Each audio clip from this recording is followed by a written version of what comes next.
कह रहा हूं, फिर से कह रहा हूं और बहुत बार बार कहता रहूंगा, ठीक है। मेंस में जो GS portion, optional portion, SA portion, ठीक है, इनको बिल्कुल गंभीरता से इनको पकड़ के बैठो। अब यहां महत्वपूर्ण बात, हाउ टू क्रैक प्री। तो जैसा कि हम जानते हैं कि एनसीईआरटीज बहुत इंपॉर्टेंट है, स्पेशली ज्योग्राफी, और उसमें भी एनसीईआरटी में उसने बहुत अच्छे अच्छे जो है आपको टिप्स दिए हैं, आपको मिलेंगे वो। लेकिन एक सबसे इंपॉर्टेंट मैं बार बार कहता हूं, बार बार मैं डे वन से कहता चला रहा हूं, प्रीवियस ईयर पेपर। और वही तुम्हें ऐसा लगेगा ओजांग सर का दूसरा फॉर्म वहां तुम्हें जो इंटरव्यू में बोलता है, और सारे ऐसे तुम्हें बोलते हुए दिखाई पड़ेंगे। सो मेक श्योर कि आप कोशिश ये करो कि यहां पर जो है, जो आपका एक तरीका है, एक जो मैथोलॉजीज है, उस पर आप काम करो। Questions, objective questions, objective questions लगाओ जितना पॉसिबल हो सके। ऑब्जेक्टिव क्वेश्चंस लगाओ जितना पॉसिबल हो सके, ऑब्जेक्टिव क्वेश्चन लगाओ। दो फायदे मैं बार बार फिर कह रहा हूं, एक तो प्रीवियस ईयर पेपर जरूर पढ़ो। मैंने कहा सर कई ऐसे क्वेश्चन थे आपने बता रखा था, और मैं तुम्हें कितनी बार ये वीडियो में हर साल बच्चों को बता दूं, बिगिनर बच्चों को प्रीवियस ईयर पेपर पढ़ना चाहिए। बोले सर इतनी बार पढ़ा था कि ऑप्शन कई बार क्वेश्चन बन जाता है, जो क्वेश्चन का ऑप्शन होता है उसी से क्वेश्चन बन जाता है, और मेरे कई क्वेश्चन फंसे सर इस तरह से, और मैंने उसको जो है अंदाजा लगा के वो क्वेश्चन फंसा लिए थे। तो प्री के क्वेश्चन पढ़ो नंबर वन, और दूसरा क्वेश्चन लगाओ। मैंने आपसे कहा था हुकिंग होती है, इसको हुक करना कहते हैं। तो जब आप क्लास में पढ़ोगे क्वेश्चन पढ़कर, ये टॉपर्स बता रहा हूं, ये उनकी भाषा बता रहा हूं, 125 रैंक जो है वो 58 रैंक उनकी बात कर रहा हूं, आपको भी अगर इस तरह रैंक में जाना है तो वहां पर उनको हुक करना सीख जाओगे। तो नाउ क्या होगा, प्री जो होगा वो इस तरह से हमारा जो है वो क्रैक हो सकता है। आप क्वेश्चन लगाओ। अब कैसे लगाओगे क्वेश्चन, हम लोगों ने ओजांग टेस्ट प्रैक्टिस लॉन्च किया अभी, कई बच्चे उसके साथ जुड़े हैं। ओजांग टेस्ट प्रैक्टिस,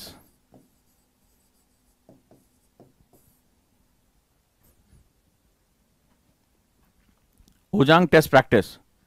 तो ओजांग टेस्ट प्रैक्टिस आप अभी भी जाएं गूगल प्ले स्टोर पर, डाउनलोड करें ओटीपी के नाम से ओजांग टेस्ट प्रैक्टिस, और वहां पर हमने ढेर सारे क्विज डाल रखे हैं, ढेर सारे क्वेश्चन है। आज से इसको अपना एक हिस्सा बना लो कि मुझे 10 ही क्वेश्चन पढ़ने, उसमें 10-10 क्वेश्चन के मैंने क्विज डाल रखे हैं, 10-10 क्वेश्चन ऑनलाइन फ्री है। जाओ इसको पढ़ो, इसको लॉन्च भी कर दिया है, और ओटीपी को जो है बहुत जाने मानी सामाजिक कार्यकर्ता के हाथ से अभी डाउनलोड भी करा है। तो आप लोग इसको अभी जाकर डाउनलोड कर सकते हैं, ओजांग टेस्ट प्रैक्टिस, और प्रैक्टिस करो क्वेश्चंस की। इसमें काफी क्विजेस दिए हुए हैं, इनकी प्रैक्टिस करो। डेली एक आदत डालो कि 10 क्वेश्चन तो पढ़ने ही पढ़ना है। अब जैसे कई बच्चों ने कहा सर अभी तो हमने पढ़ा नहीं, तो हम क्वेश्चन करेंगे। सबसे पहले समझो इस बात को, अगर प्री निकालना है तो झटके में प्री निकालना है, सबसे ज्यादा छटाई यहीं पर होती है, ध्यान रखना। तो इसमें तुम्हें क्या करना पड़ेगा, जब क्वेश्चन को रीड करो, क्वेश्चन को रीड करो, पढ़ो।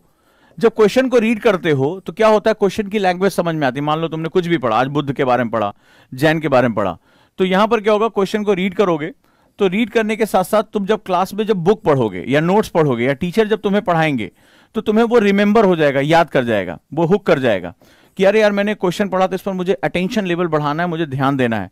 ध्यान रखना, अगर ये नहीं कर पाते हो तो बहुत दिक्कत होगी। अब किसी बच्चे ने, देखो बच्चे ने क्वेश्चन कैसे पूछा है, ऑब्जेक्टिव लगाओ, मतलब ऑब्जेक्टिव क्वेश्चंस। ऑब्जेक्टिव का मतलब क्या होता है, दैट मीन्स जो, अब बताइए ऑब्जेक्टिव क्वेश्चन के बारे में आपको नहीं पता, जो आपके प्री के क्वेश्चंस होते हैं।